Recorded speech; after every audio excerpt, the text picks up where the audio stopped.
Bonjour à vous.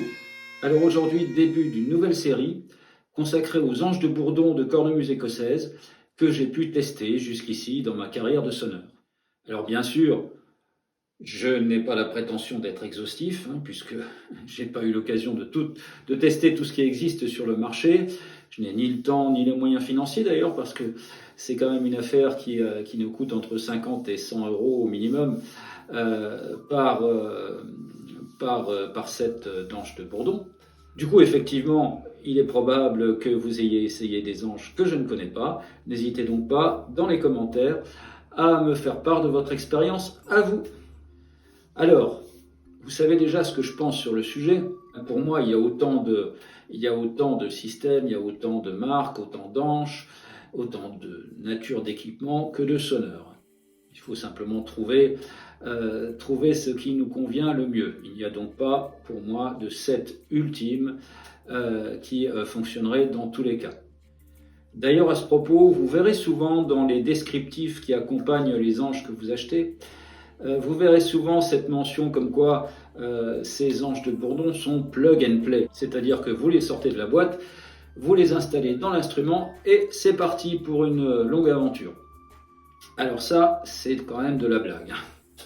La plupart du temps, vous avez des anges qui sont réglés de manière beaucoup trop puissante, c'est-à-dire qu'elles consomment trop d'air et qu'elles sont en fait quasiment injouables.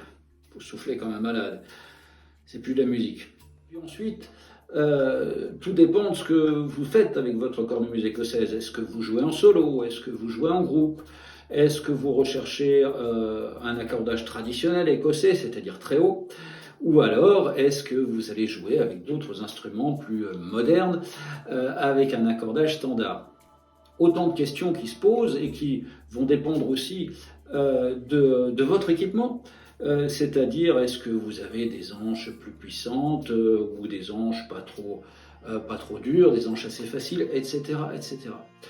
Donc tout un tas d'éléments qui font que le concept de plug and play, c'est effectivement une vaste blague. Attendez-vous, en général, à devoir passer beaucoup de temps pour régler ces anches, sachant qu'une fois qu'elles seront réglées, bon après c'est à vie.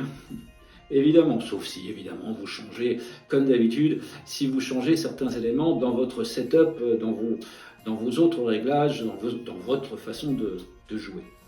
Voilà, dernier point avant de commencer, ça tombe sous le sens, mais je le précise quand même, ces différents épisodes que je vais aborder avec vous concernent évidemment uniquement les anges synthétiques.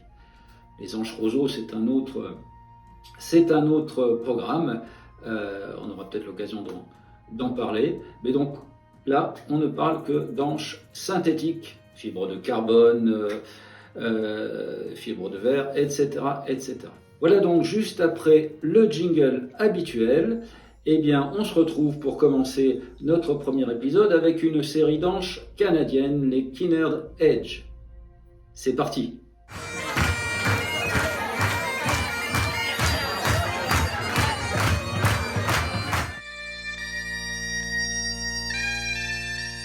Bonjour à vous, merci de passer par ici et peut-être aussi de découvrir ma chaîne.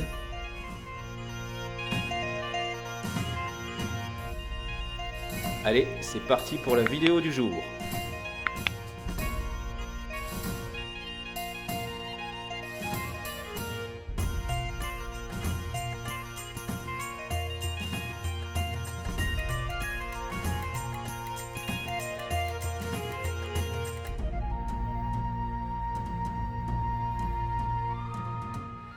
Alors, ce sont des anches qui sont constituées par des lamelles en fibre de carbone.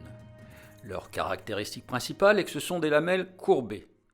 Le réglage de puissance se fera en jouant sur le niveau de courbure, ce qui aura un effet sur la quantité d'air envoyée sur la lamelle.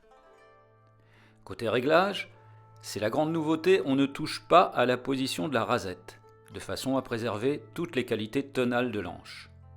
Le réglage de tuning, de hauteur de l'anche donc, se fait sur le nose cone qui contient une petite vis, à manipuler avec la clé Allen fournie. En vissant, la vis descend, on aggrave l'anche. En dévissant, la vis remonte, on la rend plus aiguë. Le réglage de puissance, en particulier pour équilibrer avec le chanter.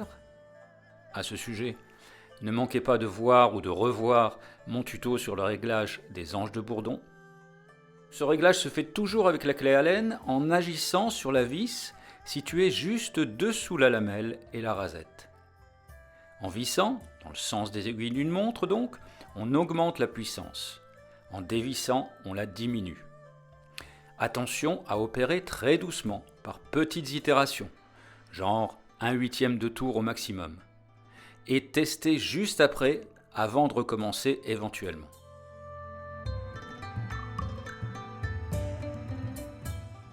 On a un basse qui est bien présent et stable. De belles harmoniques.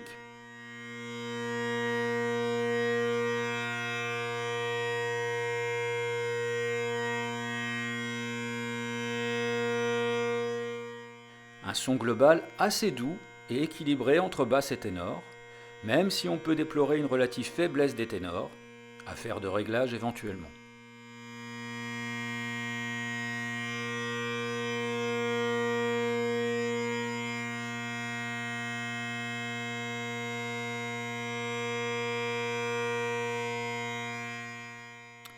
Au final, les points positifs. On a des réglages définitifs qui sont rapides et simples. Un accord assez facile à constituer. Et surtout, les réglages précis de puissance permettent d'avoir un combo aisé à jouer. Le son du bourdon basse est intéressant, assez ample et plein, avec une belle stabilité. Côté point faible, les ténors me paraissent un peu en retrait du basse. Leur puissance est un peu insuffisante et surtout, leur stabilité est perfectible.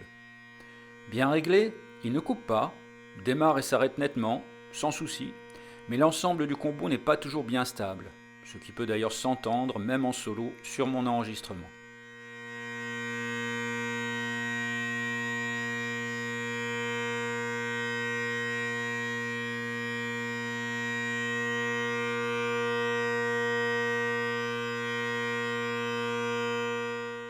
De fait, je marie souvent le bourdon basse Skinner Edge avec des ténors d'autres marques. Et vous ? Enfin, dernier point et non des moindres, le prix de l'ensemble est en général supérieur à 150 €, ce qui peut être un frein ou en tout cas engager à ne commander que le bourdon basse pour le combiner avec d'autres ténors déjà en votre possession. Voilà, c'est tout pour aujourd'hui. À bientôt pour un nouvel épisode. Bye bye.